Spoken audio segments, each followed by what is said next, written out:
Welcome to Blissberry kitchen. இன்றைக்கி சாப்பாட்டு அரிசி வச்சு எப்படி டேஸ்டான சோயா சங்க் பிரியாணி செய்கிறதுன்னு தான் பார்க்க போகிறோம். தேவையான பொருட்கள்: சோம்பு 1 டீஸ்பூன், ஏலக்காய் 2, பட்டை 2, கிராம்பு 3, நட்சத்திரப்பூ 1, எலுமிச்சம்பழம் பாதி, இஞ்சி பூண்டு பேஸ்ட், பிரிஞ்சிலை 2, மஞ்சள் தூள் 1 டீஸ்பூன், மிளகாய்த்தூள் 2 டேபிள் ஸ்பூன், மல்லித்தூள் 2 டேபிள் ஸ்பூன், சீரகத்தூள் 1 டீஸ்பூன், சோம்புத்தூள் 2 டீஸ்பூன். சோயாவை நல்லா ஹாட் வாட்டரில் போட்டு நல்லா 3 டைம்ஸ் வாஷ் பண்ணி எடுத்து வச்சுருக்கோம். நீளமாக நறுக்கின பெரிய வெங்காயம் 2 பச்சை மிளகாய், 6 தக்காளி, கருவேப்பிலை, மல்லித்தலை, புதினா இலை, 3 டேபிள் ஸ்பூன் தயிர். இப்போ எப்படி பிரியாணி செய்கிறதுன்னு பார்க்கலாம். 3 டம்ளர் சாப்பாட்டு அரிசி, நம்ம ரெகுலராக பொங்குகிற சாப்பாட்டு அரிசி தான், வேறு எந்த அரிசியும் நான் எடுக்கல. சாப்பாட்டு அரிசியில் செய்கிறதுனால சாப்பாட்டு அரிசியை நல்லா வறுத்துக்கோங்க. கொஞ்சம் லைட்டாக வாசம் வர்றது வர கொஞ்சம் நல்லா வறுத்துக்கோங்க. இப்போ அதே பேனில் நெய் ஒரு 3 டேபிள் ஸ்பூன் போட்டுட்டு கோகோனட் ஆயில் ஒரு 3 டேபிள் ஸ்பூன் ஊற்றிக்கோங்க. இப்போது எண்ணெய் சுட்டதுக்கப்புறம் சோம்பு, பட்டை, கிராம்பு, ஏலக்காய் எல்லாத்தையும் போட்டு நல்லா வறுத்துக்கலாம். பிரிஞ்சலையும் இதோட சேர்த்துக்கோங்க. இப்போ அது நல்லா பொரிஞ்சதுக்கப்புறம் நறுக்கி வச்சுருந்த பெரிய வெங்காயத்தை இதோட சேர்த்துக்கலாம். கருவேப்பிலை போட்டு வதக்கிறேன். 1 டீஸ்பூன் உப்புத்தூள், நல்லா பொன்னிறமாக வதக்கிக்கோங்க. பச்சை மிளகாவையும் இது கூட கீறி போட்டுக்கலாம். இப்போது அரைச்சி வச்சுருக்க இஞ்சி பூண்டு பேஸ்ட்டை இதோட சேர்த்துக்கோங்க. இஞ்சி பூண்டு பச்சை வாசனை போகிறது வரை நல்லா வதக்கிக்கோங்க. நல்லா வதங்கிடுச்சு. இப்போ நம்ம புதினா இலையை இதோட சேர்த்துக்கலாம்.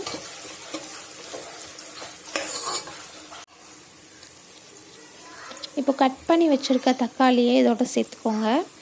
6 தக்காளி எடுத்திருக்கேன். மூடி போட்டு வதக்குங்க.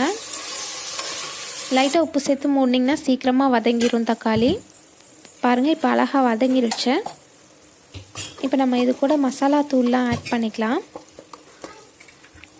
எடுத்து வச்சுருக்க மிளகாத்தூள், மஞ்சள் தூள், மல்லித்தூள், சீரகத்தூள், சோம்புத்தூள் எல்லாத்தையுமே ஒரே டைமில் நான் ஆட் பண்ணிக்கிறேன். இதுக்கு நான் எந்த பிரியாணி மசாலா, கடம் மசாலா தூள் எதுவுமே நான் ஆட் பண்ணல. இதே நல்லா டேஸ்ட்டாக இருக்கும். இப்போ ஒரு 5 மினிட்ஸ் ஸ்லோ ஃப்ளேமில் நல்லா க்ளோஸ் பண்ணி மசாலா தூளை வேக வச்சுக்கோங்க. இது கூட நீங்கள் தயிர் ஆட் பண்ணிக்கோங்க. 3 டேபிள் ஸ்பூன் தயிர் ஆட் பண்ணியிருக்கேன். இதோட நல்லா கலந்ததுக்கப்புறம் இது கூட இந்த சோயா சங்க், நம்ம க்ளீன் பண்ணி எடுத்த சோயா சங்க் இது கூட சேர்த்துக்கலாம் கட் பண்ணி. இப்போ இதை நல்லா பரட்டி வச்சுட்டு ஒரு 5 மினிட்ஸ் மூடி வச்சுக்கோங்க. அப்போ தான் இந்த மசாலாலாம் சோயாவில் நல்லா இறங்கியிருக்கும். இப்போ 1 டம்ளர் அரிசிக்கு 2 டம்ளர் தண்ணி, அந்த அளவில்.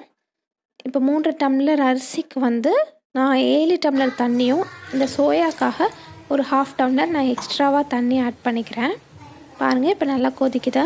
சாப்பாட்டு அரிசி இது கூட சேர்த்துக்கலாம். நல்லா கொதிச்சிருச்சு. சாப்பாட்டு அரிசி இது கூட சேர்த்துக்கோங்க. இது கூட லெமனையும் பிழிஞ்சு விட்டுருங்க. நல்லா கிளறி விட்டுக்கோங்க. இப்போ சாதமும் தண்ணியும் கொஞ்சம் ஈவனாக வருது. இந்த டைமில் தான் நீங்கள் மூடி போடணும். அது வரை மூடி போட தேவையில்ல. இப்போ மூடி போட்டுக்கோங்க. ஒரு 10 மினிட்ஸ் கழித்து மல்லித்தலையை இது கூட சேர்த்துக்கலாம். பாருங்கள், அமேசிங்கான சோயா சங்க் பிரியாணி ரெடி ஆயிடுச்சு. இது ஒரு வாட்டி நல்லா கிளறி விட்டுக்கோங்க.